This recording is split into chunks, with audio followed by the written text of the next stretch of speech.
A man has been sentenced to death. The evidence is overwhelming, the crime beyond doubt, the verdict delivered. But he will not die today, or tomorrow. He must wait until autumn. In ancient China, this was called execution after autumn. Not because the executioner was unavailable, not because of legal delays, but because it was spring. Everything in nature was coming alive, and the earth was nurturing new life.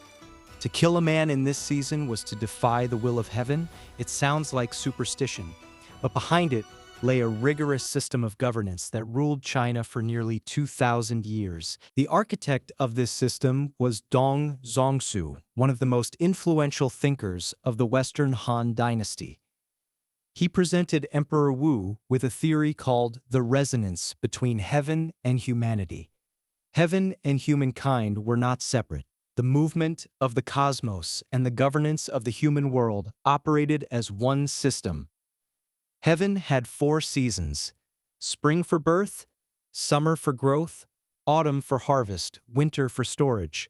In spring and summer, the energy of heaven and earth was rising, generating life, pushing everything upward. The human world was to follow that energy. Grant pardons, reduce taxes, open granaries, show mercy. In autumn and winter, the energy turned downward, drawing inward. Leaves fell, life withdrew, all things turned still. Only then was it appropriate to carry out punishment, collect taxes, conscript soldiers, execute the condemned. Killing was not forbidden, but it had to happen at the right time. To execute a man while the earth was bringing forth life was like setting fire to a field at the moment of planting. What you violated was not a statute. It was the fundamental rhythm of heaven and earth. By the Tang dynasty, this principle was written directly into law. The Tang Code explicitly stated that between the start of spring and the autumn equinox, except for crimes of treason or rebellion, the death penalty was in principle not to be carried out. Any official who violated this rule would himself face punishment. This regulation lasted from the Tang through the Qing dynasty, nearly 1,300 years. For over a millennium, Chinese law formally restricted the timing of executions. Between spring and summer, no one was to be put to death. Execution after autumn was only the tip of the iceberg. The entire empire ran on the rhythm of the seasons. Spring was not just a time to stay the executioner's hand. The emperor was expected to actively bestow blessings, release minor offenders, reduce taxes, open forests and rivers for the people to gather from. Some dynasties even prohibited cutting trees in spring. The trees were budding. Felling them followed the same logic as killing a man. War was typically waged in autumn and winter. The harvest was in, and conscripting farmers would not disrupt the fields. The killing energy of autumn and winter matched the violence of military campaigns. The word for autumn harvest in Chinese carries a double meaning. What was being gathered was not only grain. The most extreme expression of this system was the imperial edict of self-blame.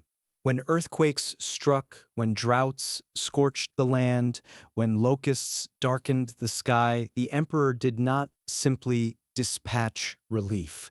He issued a public declaration admitting that his own moral failings had caused heaven to send down disaster. Historical records show that 15 Han Dynasty emperors issued such edicts. Emperor Yuan of Han alone issued more than a dozen. A man who held supreme power, bowing before the way of heaven to confess his fault over an earthquake. A king of England would never publicly apologize for a tremor in London. A Roman emperor would never examine his conscience over a flood. But the emperor did not truly believe he had caused the earthquake. He had to admit fault, because if heaven sent disaster and the emperor refused to acknowledge it, that implied something far more dangerous. Heaven no longer recognized him. The entire empire's legitimacy rested on one premise: the Son of Heaven obeys heaven. To refuse to admit fault was not confidence, it was announcing to the world that the mandate of heaven might no longer be yours. This was the true power of the resonance between heaven and humanity.